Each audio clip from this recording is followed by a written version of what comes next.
भगवान कृष्ण पांडवों के प्रिय मित्र थे। हमेशा उनका साथ देते थे। लेकिन दान पुण्य करने की जब बात होती थी, श्री कृष्ण केवल कर्ण को ही श्रेष्ठ दानवीर कहते थे। यह बात अर्जुन को अच्छी नहीं लगती थी।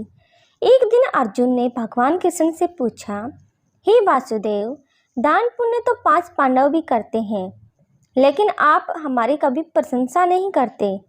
आप तो केवल कर्ण को ही दानवीर कहते हैं, ऐसा क्यों? इस बात के प्रति उत्तर में श्री हरिकृष्ण बोले, हे पार्थ, समय आने पर कर्ण की दानवीरता का प्रमाण तुम्हें मिल जाएगा। उसके कुछ महीनों बाद वर्षा ऋतु का आगमन हुआ था। चारों ओर मूसलाधार बारिश होने लगी थी। उस समय एक ब्राह्मण देवता पांडवों के महल में पधारे।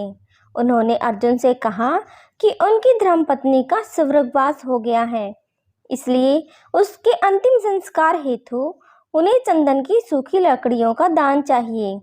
अर्जुन ने मंत्री को बुलाया और सूखी चंदन की लकड़ियों का प्रबंध करने का आदेश दिया।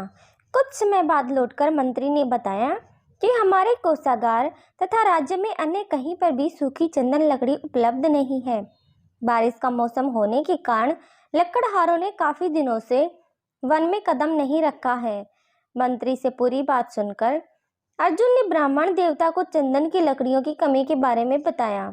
ब्राह्मण और अर्जुन का संवाद पास ही में बैठे भगवान गिरधर गोपाल कृष्ण गौर से सुन रहे थे। उन्होंने ब्राह्मण देवता को बताया, आपको इस समय चंदन की लकड़ियां केवल अंगदेश के राजा दानवीर कर्ण के पास ही मिल सकती है।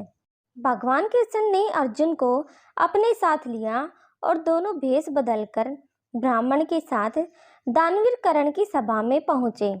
ब्राह्मण देवता ने उस सभा में कर्ण को भी चंदन की सूखी लकड़ियों का दान मांगा।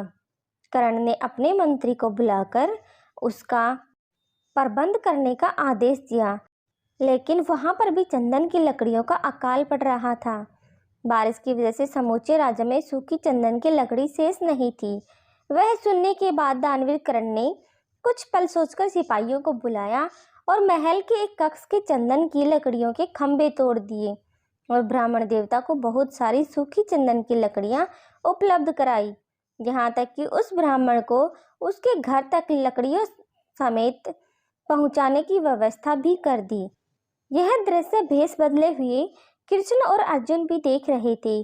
उस दिन अर्जुन को कर्ण के दानवीर होने का प्रमाण प्राप्त हुआ। दोस्तों, कहानी अच्छी लगी तो चैनल को प्लीज़ सब्सक्राइब करें, वीडियो को लाइक एंड शेयर करें और कमेंट करना ना भूलें।